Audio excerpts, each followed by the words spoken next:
Hi everybody, Barry Lewis Green here, aka the Unity Guy with Epic Engage, and I'm part of a really cool project and series that we're really looking forward to. But I'm going to hand it over to Holly McHugh, who's going to tell you a little bit more about it, and we're going to introduce our guests today. Hi guys, so Socialight is a digital platform that was created with the purpose of getting the community members, the business members, and non-for-profits more engaged, more informed, more educated, more inspired. And today we're here with Choices for Youth. We have Josh to my left and Paula. And I'm going to let you guys introduce yourselves because I feel like you can do a better job than I can. So. Want to go first there, Paul? Sure. I'm Paula Soper, and I am the manager of housing programs at Choices for Youth. I've been working here approximately 10 years January. Wow. So I've seen a lot of growth over the years and have enjoyed pretty much every bit of it. Cool. That's why I'm still here. Yeah. Right. And I haven't been here as long as Paula. My name is Josh Smee. I'm the Provincial Expansion Coordinator at Choices for Youth. So I came on board a couple of years ago when we started thinking really seriously about expanding the services that we provide here in St. John's across the province. So that's my file. It's a lot of fun. Okay. So I'm going to jump in on this because I'm robustly curious. I said to Holly in preparation for this that I know enough about Choices for Youth to be dangerous. So I'm really curious. And from either or both of you, if you could share with our listening audience, essentially, what is it that Choices for Youth does on a daily basis? And that might be a mouthful. Yeah. But what does Choices for Youth do? What is the groundwork, the everyday work that you guys do? Do you want to start, Paula? Paula's a lot closer to the engagement with young people here in St. John's. So Choices for Youth, I mean, we obviously do a lot of different work in different capacities. So I guess I'll talk about the organization on a program level, and then Josh can talk about what we're doing on a macro level in terms of the work that we're doing with government and community and that. So Choices for Youth, it's a mouthful because we do a lot. We work with young people ages 16 to 29. And we work them in all different capacities. We provide support in many, many different areas. All you need to become a part of Choices for Youth is be able to ring on the doorbell at Carousel. That is it. You literally ring the doorbell, you are invited in, you come in, and you connect with staff. And so depending on, we meet them where they're at. Yeah. And that could be anywhere. It could be justice, it could be mental health addictions, it could be, I need a meal. Yeah. Last year alone, we served over 1,500 youth. 1,500? 1,500 youth. So we have many different sites throughout the city. One of them is where you're located today, and one of our housing programs actually is stationed out of here. And that one, do you want me to go through the actual programs? I get, for me, just to follow up the questions, I would love for people to understand what you guys do. If I was a youth walking in, what is that So the first thing that we would do is that we would talk to you and say, hey, what's on the go? What's happening? What is it you need supporting? And depending on where they're at and what they need, so it could be a single mom needing support with being a mom and with their children. So we have a program called Mama Moments. It might be I need a job. We have social enterprise and we have employment jobs here that are at our other location in Woodblock Lane. So it could be education, it could be employment. I need a home. So just a quick question there. So for some of the youth, if they maybe, are still living at home with their family, but they're not getting the support in certain areas, they're still more than welcome to come in and chat with you guys. It doesn't matter basically where they're coming from, is what you're saying. It does not matter. Okay. We will work with whoever walks through those doors. Yeah. And we will help them navigate the system. The system is a beast. Right? Yeah. So you're asking a 16-year-old to walk into those doors and say, I need to find a job, or I need to get a resume, or I need to apply for income support. I don't know what's out there. Where are the food banks? Yeah. It could be anything. I mean, God, you don't even know half of this stuff in your 20s, so I can only imagine Right. 16 and 17 years year olds coming in. Well, I know I've been doing it for 14 years, and when I came back, I got my job here, and I didn't know the system, and it took me a while to learn the communities and the resources that are out there. Yeah. So I mean, and I'm old. No. They're young, right? They're young, and so that's what we do. We help them in any capacity, whatever that they identify. So part of my curiosity is really about what Choices for Youth does on the ground. I know enough to be dangerous. I got a robust curiosity about what you do on a daily basis. If you could give us some sense of what happens. If I'm a youth walking in, what do I have access to? Okay. It's a loaded question. When a young person comes in, it's really based on the individual. Yeah. And when they walk in through those doors at Carter's Hill or wherever they may be referred to in other parts of our organization, we'll sit and chat with them and figure out what is it that you need, what support are you looking for. Could be a meal. It could be as simple as, do you want to get off the streets and get some shelter for a bit and have a chat? Yeah. But there's many different areas. So once we sit and talk with the individuals, we'll identify, is it education? Is it health? Is it employment? Is it housing? Is it family supports that they're looking for? So once we're able to identify those areas, or they are identifying those areas, we'll work with them and say, these are the resources that we have. Yeah. And these are resources that we can connect you to. And so we'll do our best then to support them, connecting them through the resources. If it's something that we can't do it at an organizational level, we will work with them and see what's out in the community and figure out what's there, how can we connect them to that also, right? And you have a social enterprise initiative as well? Yeah. Can you share a little bit about what that is? The social enterprise, well, that's located at they're stationed at Roebuck Lane. It's very unique in itself. So social enterprise, we have many different social enterprises within our organization. I don't know if you heard tell of the neighborhood store. Not up in Tor Bay, but Pearson Street, isn't it? Yep. And we have 6Cs, which is hydroponic plants, and we have a impact construction. We have a jumpstart program, which offers training to individuals that are probably not really ready for the workforce, so they come in, because there's a lot of barriers with other employment programs that are out there. So when young people come to Choices for Youth and they enter our social enterprise, they just don't come in and do these training, or they don't come in and just start work with impact construction.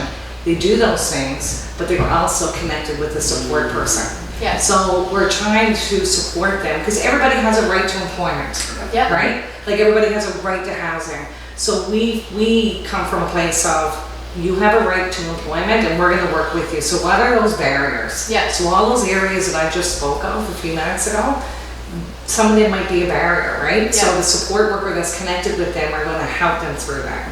I don't know if you want to add anything on the social enterprise. I think like a concrete example that you often see is like our construction company, Impact Construction. Young people who are employed with that company, they might be facing some big barriers. Maybe it's criminal justice involvement. Maybe they're facing an addiction. But they can do great work, and what happens is, say for example, you're on methadone, so you need to go to the clinic once a day to take a methadone dose to manage an addiction. A support worker on site can take the young person, drive them to the clinic, drive them back, check in, make sure everything's cool, hand them their hammer and their hard hat, and they're back to work. Wow. And that's a level of support that I think we can't really expect private sector employers to get to. Yeah. And that's fine. But the goal here is, of course, that over time, the sort of intensity of support that a young person needs in that business goes down, and their capability goes up, and eventually they don't need to be employed there anymore. They might get poached by one of the other trades that we're working with, or otherwise moved on, and then it creates a space for another young person who would need those kind of supports. But the whole thing is not looking at someone and seeing what's stopping them from being employed. It's seeing their strengths. I'd say, like, if there was one sort of broad philosophy that's through everything here, it is to take a strengths-based approach to people. So if you walk in that door, that's what we're doing with you. We're identifying, where are you strong? What can we build on? It's not just a litany of all these terrible things that have happened to you, because lots of the young people who we work with have had very traumatizing, difficult times, but they always have some strength to work with, right? Yeah, so I guess you guys are just basically in one way, just to simplify it, you're showing them the ropes of basically, here's where we go next on whatever it is that they're facing as far as challenges go, and you're going to sit with them and make sure that they're comfortable and they have the support that they need. I think the most important thing Yeah. out of everything that we do is that we build relationships and trust.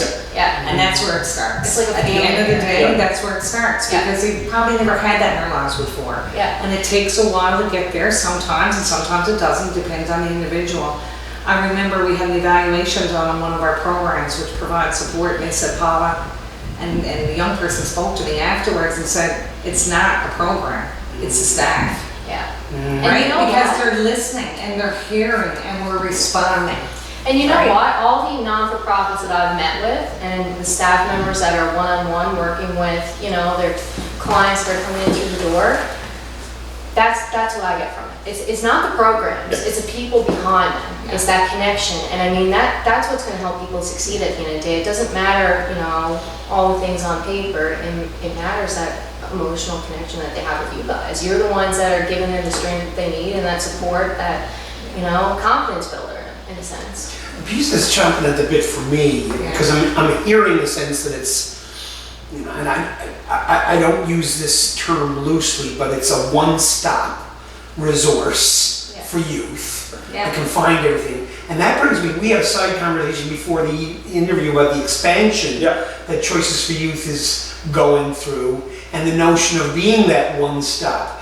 Could you shed some light on what that expansion, Sure. any ideas around the expansion? Yeah, so to give folks a sense, as Paul mentioned, we see about 1,500 young people a year here, which is a pretty startlingly high number for a province the size of Newfoundland and for a city the size of St. John's. Yeah. One of the reasons that number is so high is many young people migrate into the city. And so that happens in different ways. You know, it might be that you're looking for support and you reach out to someone in your home community and they say, this kind of support you need isn't available here, but you can come to St. John's and get it. Yeah. That's the good scenario. But you might, you know, we just as often would see a young person step off the bus or hitchhike into town with their stuff in the garbage bag because things aren't going well for them back home for one reason or the other, right? Yeah. So right now, the situation is that for young people facing the most severe barriers, that might be mental health or addictions or criminal justice, often you end up in St. John's and it's not always a healthy place for you to be. You know, you get cut off from your natural support. So you're 1,000 kilometers away from your family. You are in an unfamiliar city. If you're from a small community, even just the dynamic of living in the city can be really challenging and involves lots of risks, right? And that's not to say that we want to stop all young people from coming to St. John's. You know, there's always going to be young people for whom that's by far the best decision they can make. And there will always be services in St. John's that might not be available everywhere else just because it's so much bigger of a city than elsewhere.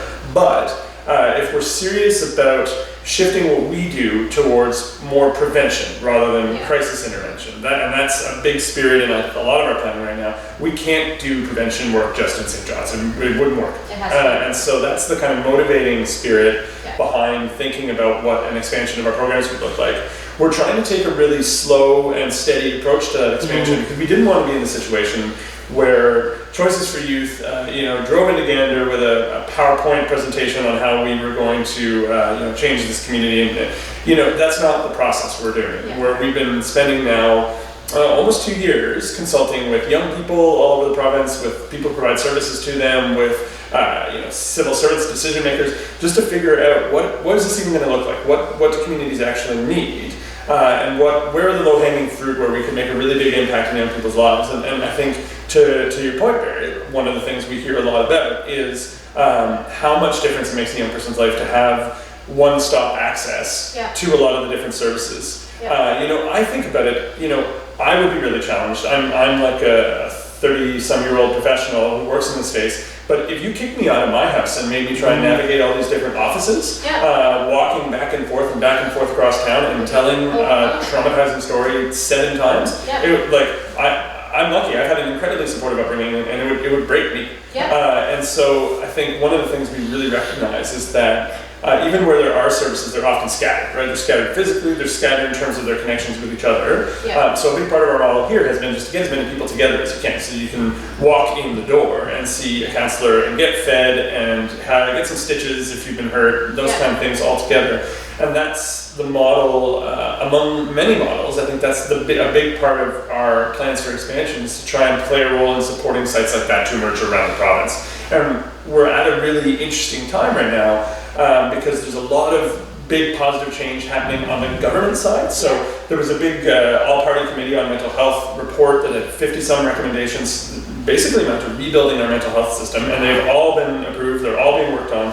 It's a huge change happening to the mental health system. At the same time, the education system produced a report called the Task Force on Educational Outcomes. Yeah. But basically what it says is if you want better educational outcomes, we need to pay attention to what's happening after kids go home. Yeah, absolutely. And then at the same time, we got new child welfare legislation, which is a lot more supportive of working on prevention. Yeah. There's a new housing and homelessness plan coming for the whole province. Yeah. So all of that stuff, it's as if you took a stick and stirred around all the different things that are impacting the young people that we would most often work with. And I'm lucky, I get to work with colleagues from outside of the province a lot, talking to them about their experiences, and they say Newfoundland is the best place jurisdiction in the whole country right now for this work. Wow. If we can get it right. There's no guarantee, right? No. So there's lots of barriers, there's lots of work to do, tying all these different things together so we don't go off in two different directions. Yeah. But our focus right now with the expansion is trying to tie all that together into having these kind of hub spaces where young people could come to. And there's going to be limitations, those kind of things. You're never going to be able to sustain a big youth hub in a tiny community of 200 people.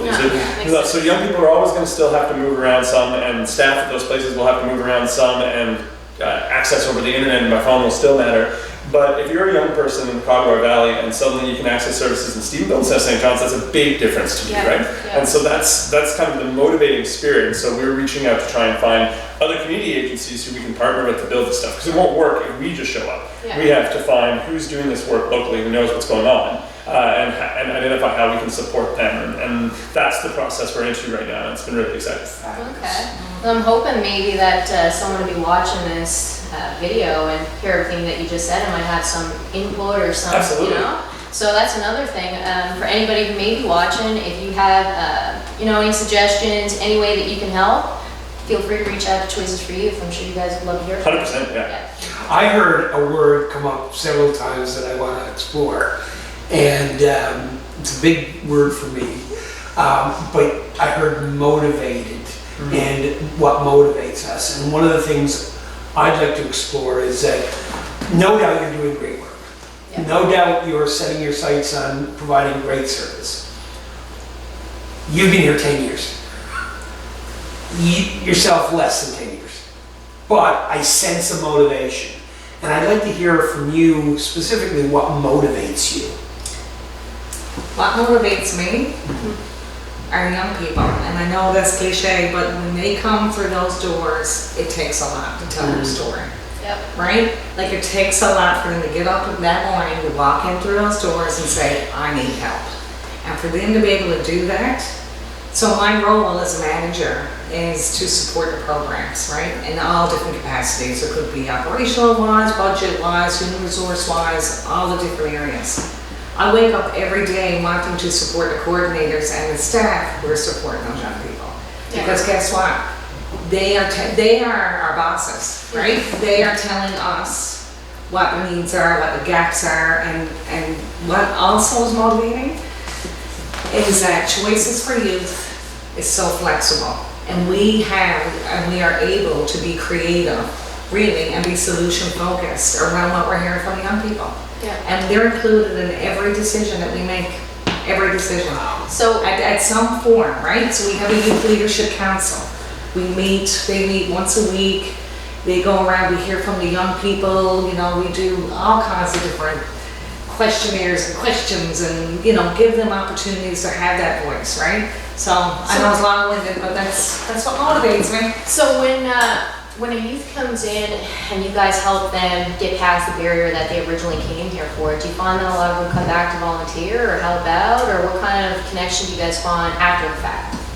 Well, there's different connections in different capacities, right? So sometimes they might reach the age of 29 Yeah. and they no longer are able to come to Choices for Youth. Well, they can always come to Choices for Youth because we always work with our formers. Yeah. We never say no to them. So we never actually ever leave per se.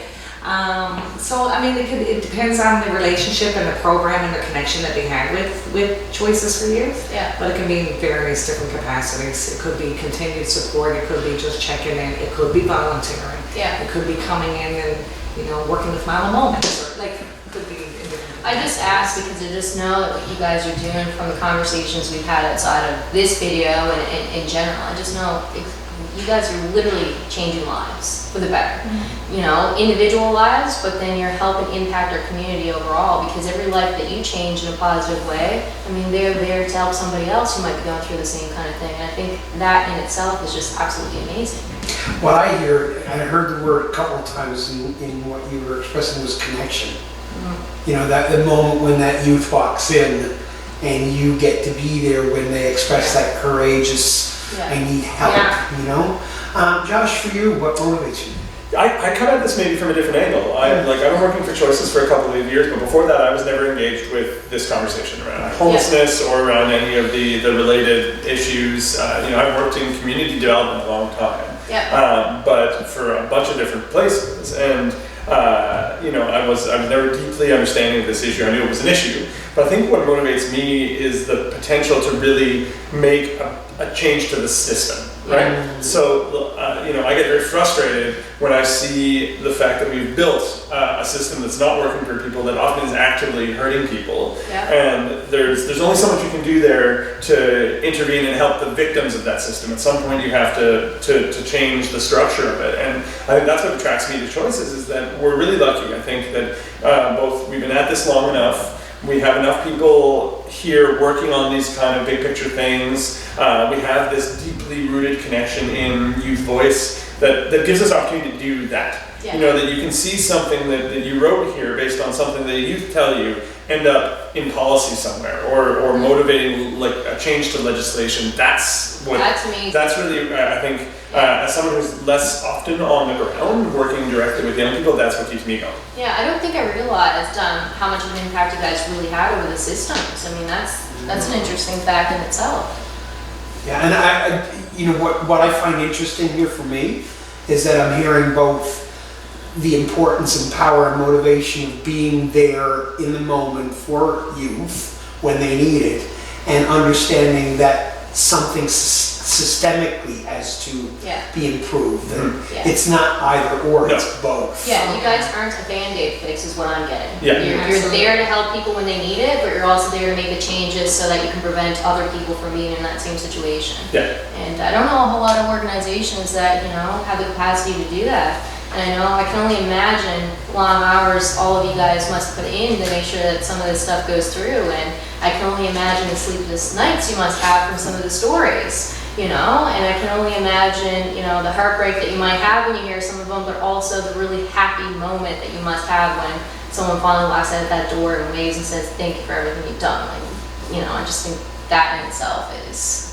Absolutely. I'm talking to Angela, who's not on our set, so to speak, but Angela was indicating, I think this is next year's the 30th anniversary for CFY. It's been around 30 years. That's incredible. Moving along, so we got a sense of your motivation and so forth. You're doing great work. What do you think you need more of from people who might be listening? Is it financial support? Is it volunteers? Is it what would you like to see more of to help you in your work?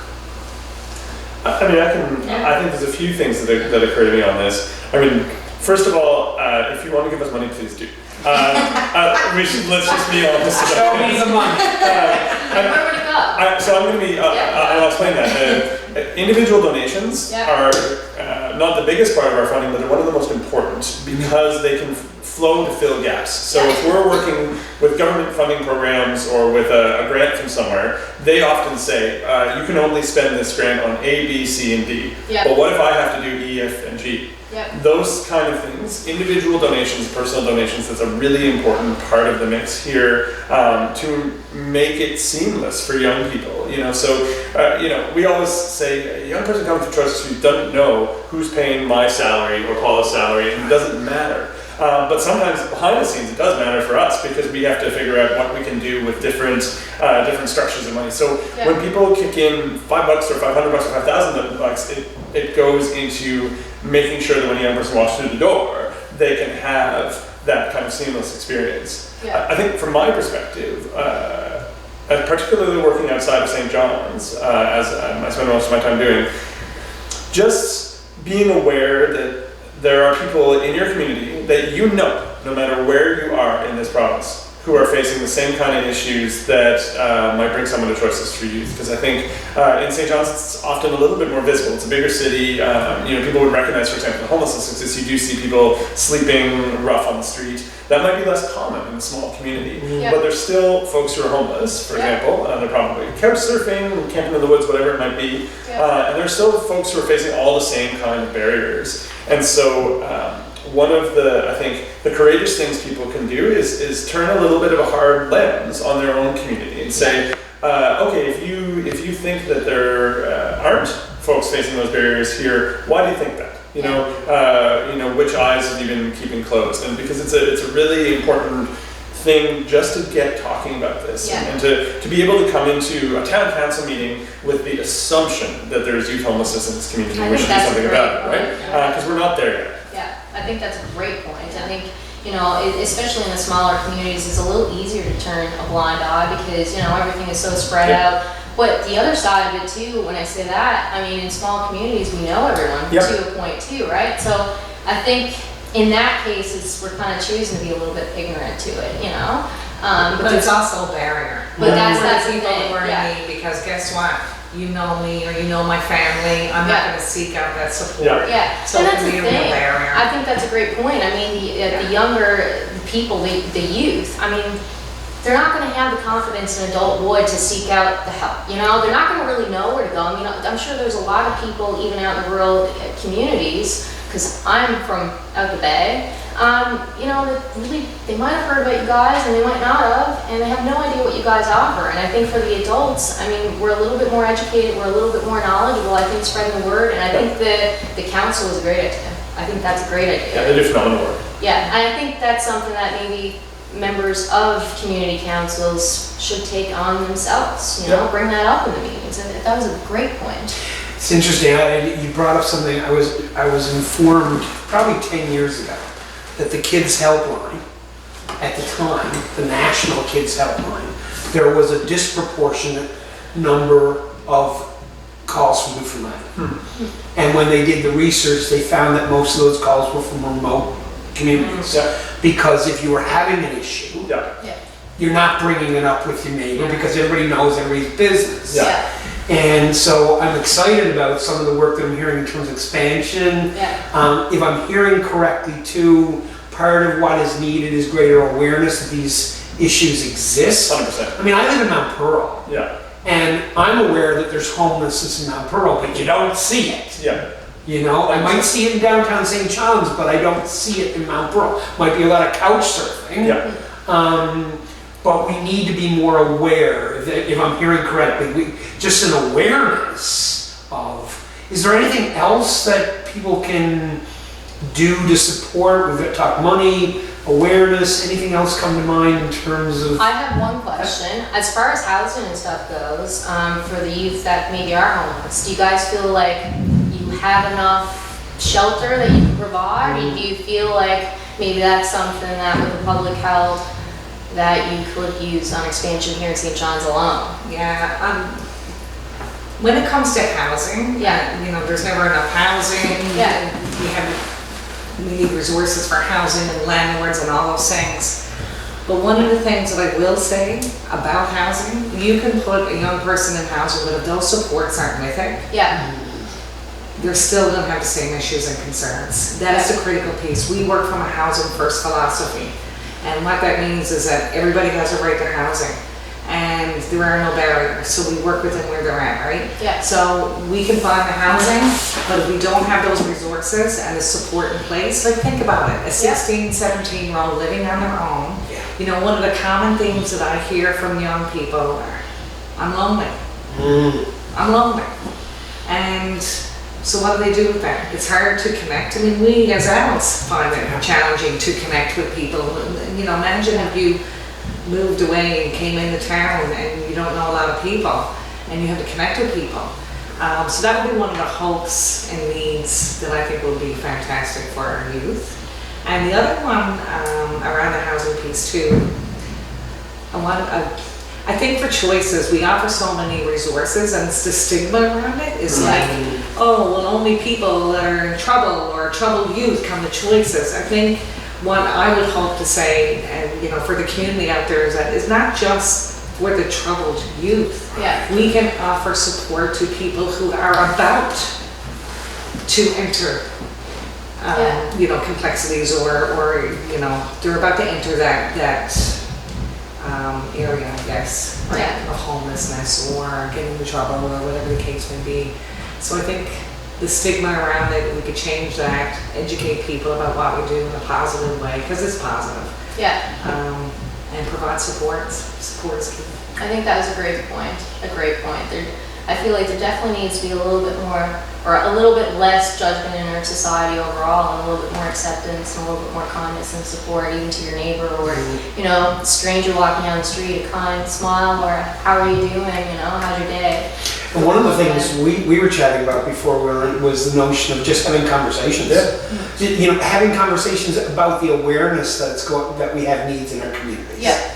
You know, that how many times do we sit around, you know, what's the weather like? Or, you know, we could have conversations about the needs in our communities and how we can help. Yeah. Yeah. And challenging people's thoughts. Yep. Yeah. Right? I think is important because, you know, there's people in our community and there's people like within my own, you know, realm of people that I'm around, they might say, well, why is a young person, you know, out on the street? You know, they will have that opinion, and it's like, well, you don't know their background. No. And you don't know where they came from, and they are here, so let's talk and having those conversations. The one that gets me going, the specific one that I always try and challenge in conversation, actually, is why does that young person, if they're homeless, how can they afford a phone? Yeah. You hear this all the time, Yeah. and that is their lifeline, right? That is the only way that they're able to connect often with their family, with their friends, sometimes with us, with their services.